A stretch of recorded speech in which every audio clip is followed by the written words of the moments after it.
The Hawks say they love Trae Young, and that was a nice game winner, but there was a moment earlier this season that makes me think they're lying. Trae and coach Nate McMillan got into a fight. Trae wanted to work on his shoulder, but the coach wanted him to go to practice. Trae basically said, "Screw you, I'll do what I want." So the coach said, "All right then, you're coming off the bench." So when Trae didn't even show up to the game, reporters noticed. The whole drama got leaked to the media, and what did the Hawks do? Did they protect their star player? Prepare him for what to say? No, they just threw him out there to the reporters to get destroyed. But what's public was that you not at the game, so why weren't you there?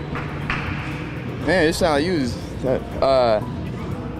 was at me, bro. But you can see the perception though, Trae. You are a leader of this team, and when you're not there to support your guys. When you're an outside guy like you are, you don't understand in a private matter, in a private situation.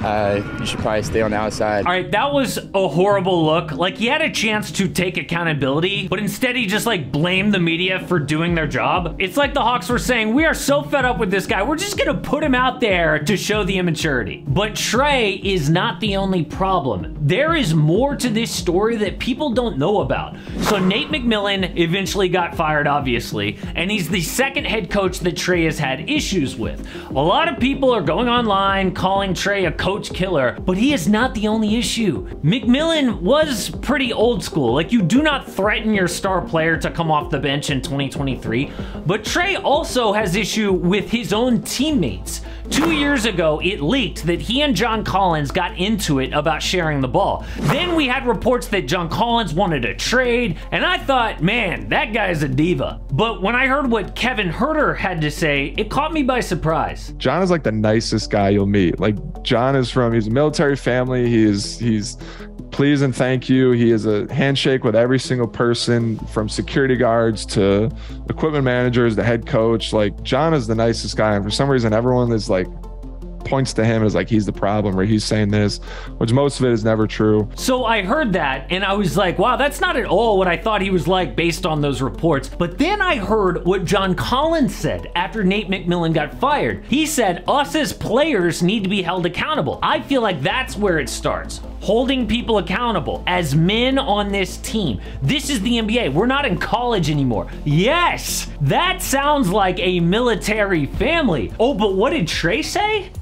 He didn't say anything. He skipped the media session. He was the only main player who didn't show up to face questions. How is that even possible? He is the franchise player, given an opportunity to be a mature leader. Say something about the head coach getting fired, but he slips out the back door. Now, to be fair, he did address it later, but he waited until the initial media attention had died down. Still a cheap move. No wonder John Collins has been asking for a trade. It makes me realize not all trade requests are from a diva. Like, this guy is used to structure, the family he comes from. He wants to get out of the dysfunction. But Trae has missed the All-Star now 2 of the last 3 years, despite having awesome overall numbers. This year, the players voted him 12th in the East, which means they think other guards are better, including Darius Garland, Tyrese Halliburton, and Jalen Brunson. But it's not just a popularity thing. You don't have to be popular. Kobe proved that. This is about free agents not really wanting to play with Trae Young. That's what they're saying. He feels like one of those players who just says,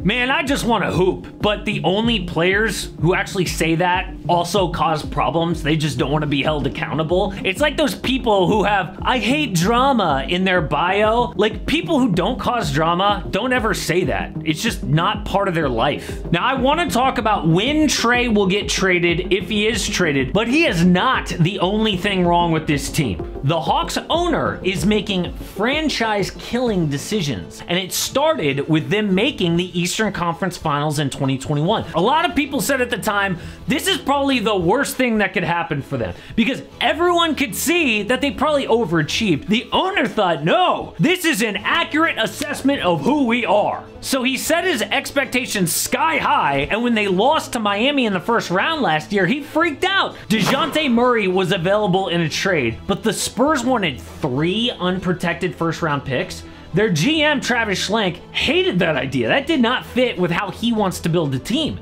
But the owner said, screw you, don't care that you're my GM, get it done. Especially the owner's own son, Nick Ressler. His dad put him in the front office when he was 24 years old. So this kid with no basketball experience forces the DeJounte trade over his own boss. Like a kid who plays 2K is now building an actual NBA team. And that deal forced them to trade Kevin Huerter, who's been really good on the Hawks. So of course, when they started slow, who did the owner fire? Oh yeah, the GM. And okay, the GM wasn't perfect. Obviously, he is the one who traded Luka for Trae Young and actually said he thought that Trae was going to be the next Steph Curry. But he got fired with 3 other respected front office people. In their place, Landry Fields is the GM, 34 years old, never been a GM before. Nick Ressler, the owner's son, who is, by the way, now 27 years old. Kyle Korver is the assistant GM. Great player with 0 front office experience. They also have a guy, Grant Liffman, who is a pro scout. Oh, his last job was covering the Warriors as a media member. Never worked for a team. They also have a cap expert guy who just happens to be a close personal friend of the owner's son. Look, I'm not saying that these guys won't become great basketball minds. They could end up being like super successful. All I'm saying is if I'm a Hawks fan, that all makes me really nervous. But so would the future of DeJounte Murray, because he can be a free agent in 2 years, and if he leaves, it would be catastrophic because of all the picks they had to give up. DeJounte just came from probably the most stable franchise in the NBA, the Spurs, and he is now in what's becoming the most toxic franchise.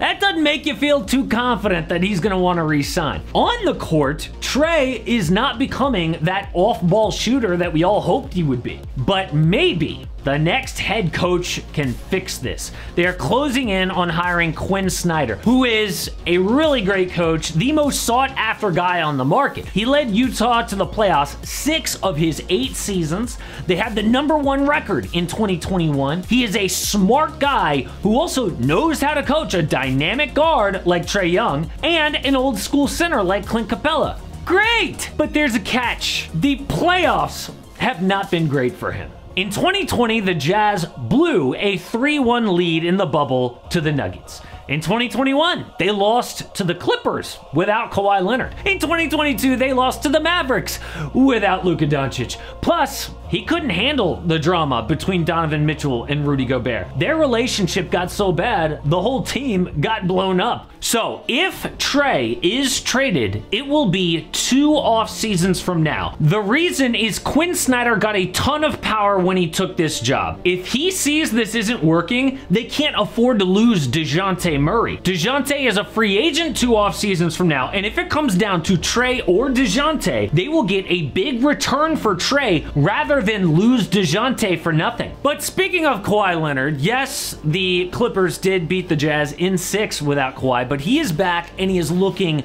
amazing. But why did the Clippers then panic and sign Russell Westbrook? The whole NBA is terrified of Kawhi because of how he's playing, but there is something wrong underneath the surface in LA. Check it out.